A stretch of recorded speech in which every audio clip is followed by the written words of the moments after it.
Good morning. My name is Dr. Paul Healy. I'm the Executive Director of the Pennsylvania Principals Association. And this morning I have the privilege of introducing one of our candidates for the President-elect position, Dr. Dave Keibler. Dave, can we start off by having you just share some personal professional background about yourself? Sure, Dr. Healy. My name is Dave Keibler. I'm the elementary principal at Leechburg Area School District. I've been here going on my third year. My experiences started as a middle school teacher at Aliquippa School District and an elementary teacher in the Freeport Area School District.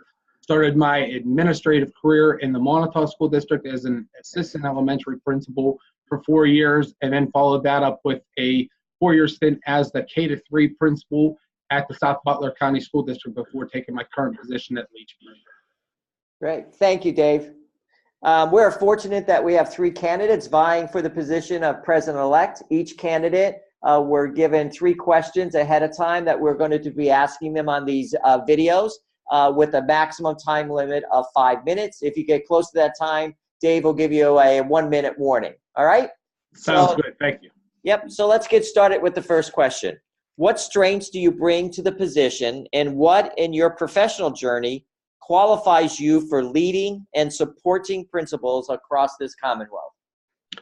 To start with my leadership, the experiences I've had as an assistant and as a building principal, I've held other responsibilities such as transportation director, federal programs director, curriculum director, and I think that gives me a different view of the principalship. I think everybody knows the hardships that come on and you're asked to do, so I think it gives me a little different perspective of that.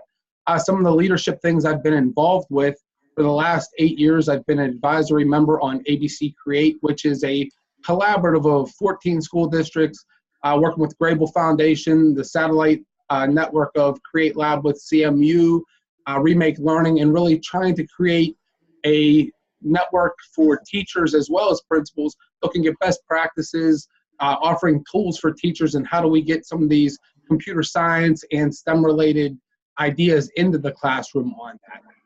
A little bit more about myself, I think that's unique is my networking ability. Some of the things I've addressed as a principal when I was in my first position as an assistant principal, looking at some engineering stuff before EIE was very big in our state, and the asset learning and the IUs were using it. I worked with Dr. Cunningham up at the Museum of Science in Boston, as well as Liz Perry at NC State, to do some professional development and get it introduced to my teachers prior to it really kicking off on that. And following that up, I think my big attribute that pushes for that is I'm never accepting what is mediocre on that. So when we have a problem, for instance, we had a phonics issue in my previous school, reached out to Dr. Fuchs down at Vanderbilt, talked with him through it. He connected me with Dr. Kearns up at UConn to put in some training and put some new programs in. So I think that's a little bit unique that I'm willing to go out. I'm not an expert at everything, but I do know that, you know, we need to figure out and have solutions for our principals as well as for our students and teachers on there. So I think that's what would set me aside, is looking at how do we find ways and what can we bring in new to our association to help our members. Okay, thanks, Dave. Question number 2. What is at least one change you see on the horizon for public education in the next 4 years, and how would that translate into support needed for our PA principals? I think that starts with the teacher shortage we're starting to see. We have lowest number on records right now of candidates coming into the teaching profession. And I think that as that continues on, a lot of our principals are going to be retiring. And with funding being cut, the numbers are going down. We need to be prepared for that. Professional development's being cut. The trainings for principals to be moving on and getting some of those trainings. So we really need to be specific about that. And how do we get voices heard so that that goes on? And I think that that ties into our legislative lobbying that we're doing with that part through the association. But I think that we need to make sure that we're more vocal with that. And that would be one of the pieces that I think we move forward with principals, is how do we make sure we're setting up those meetings, making sure members are getting out, getting their voices heard through the legislators, because that's where we're going to be able to get our help. If the legislators coming into Harrisburg have an idea from our members and then you and Dr. Clapper are able to follow up with it, I think that makes a big impact that we're all on the same board with that. And I think that's our biggest challenge right now, is as funding changes and it's moving from one area to the other or what they're offering us, we need to be unified on that front and make sure that our legislators understand the impact they have, such as the 82-1, some of those pieces that we're tied into we have to have a voice because sometimes we're getting left out of that decision. Okay, great. And our final question.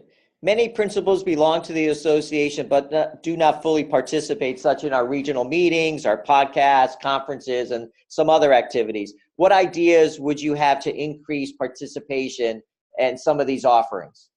And I can take that personally. I was a member for a few years and was never able to go to a conference. I did ask my first district and was denied due to funding on that, and they told me no, and I didn't follow up because I didn't really know what was going on with it. Once I was able to learn what happens to our association and get to some of those meetings and become a regional representative, as I've been for the last 3 years, it really opens the eyes. So my thought is, how do we look at new principals? Maybe we come up with offering some scholarships, some free registration, maybe get some rooms for them on that to get them to the conference. I think that if we're able to get them to our conference in the first year or two, then we can get them into the regional meetings, get them to some of our other events that we're holding for our leadership conferences and that. I think there's the buy-in because the ones that I see there, we do have a lot of return members who come to the conferences, who come to those events, but it's getting to the new members or those members who've been a part of it and are not really sure what is going on or what we're doing. So I think the more they understand, and we have our 4 signature services that we work with, making sure they understand what those are, the importance of our support that we do and the importance of their membership in our association. Great. So Dave, thank you very much. That concludes our 3 questions. I want to take this opportunity, though, to personally thank you for your service on the board thus far and for your work on alternative funding, and then also for stepping up to take your interest in an advanced leadership position in the organization. So thank you very much for that. And thank you for doing this today, as well as everything you, Dr. Clapper, and everybody else at the office and the association does. It's a pleasure to be a part of. All right. Thanks. Thank you.